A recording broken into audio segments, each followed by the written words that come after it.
Dr Sakhti Karunanithi is a public health physician here in the UK. Doctor, thank you so much indeed for your time. Shall we start with what might be some encouraging news? A few days ago, last week, Dr Scott Gottlieb, a doctor in South Africa, said that his country is past its peak of infections. And of course, we're almost a month exactly now since South Africa announced to the world that this Omicron variant existed.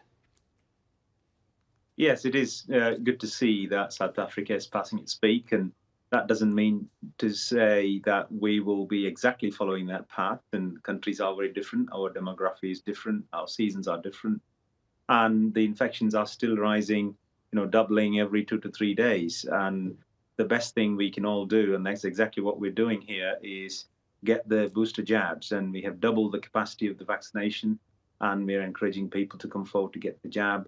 But still, as you covered in your earlier piece, we still have to wait and see with a bit more data to determine whether this indeed will be milder or severe disease. And in the meantime, people are being urged to exercise caution and socialize sensibly in the coming days.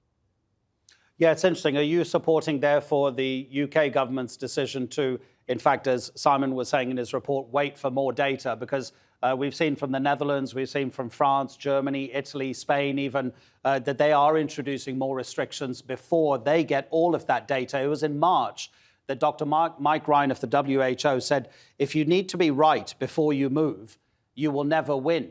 Is it not more sensible possibly to impose more restrictions right now as cases double every 2 or 3 days, as you say? And there is a lag of what, at least 10, maybe 10 days, 14 days before someone's infected and might need hospital treatment? I mean, you're right.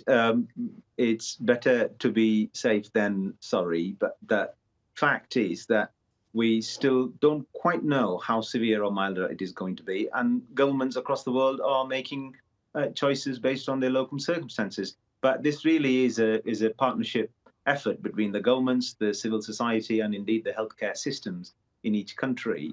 And whilst we haven't got any further restrictions, so to speak, in England particularly, people are already doing what we think is going to help with reducing at least the speed of transmission, which is people are making sensible choices in socializing. And we have heard from our Prime Minister that the situation is being kept under regular review. And I think given what's happening in Scotland and Wales and many other countries, we can probably expect some more protection and support for the people in preventing the transmission, but also protecting the businesses. That's what we are expecting and planning to work on.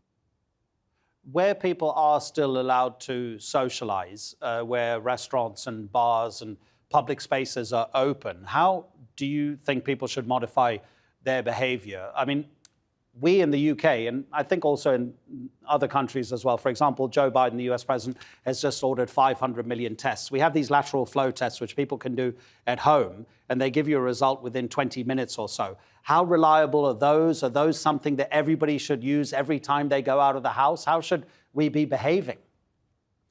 That's a great question. And I think there are 5 things that we can all do. It's multiple layers of protection that we need to have. The first thing, of course, is vaccination. Second thing is wearing face coverings wherever we go, especially in indoor spaces. And when we do meet people that aren't working or living with us, in particular during the festive season, it's really important to get tested before we mix.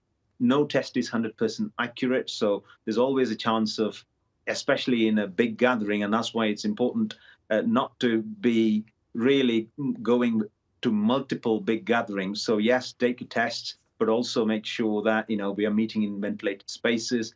Keep it smart, keep it small, keep it short, and, regular hand washing and keeping watch on the symptoms. And if you're positive or if you're symptomatic, please do take a test. It's a PCR test if you're symptomatic.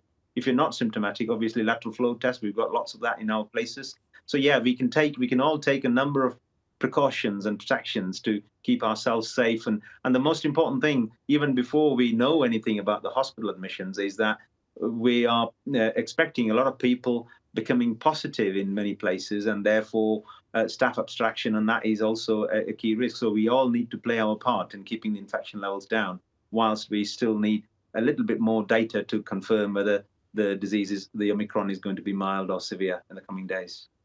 Yeah, everybody's waiting for that definitive data, of course. Dr. Sakhti Karunanithi, thank you so much indeed, Doctor. I appreciate your time.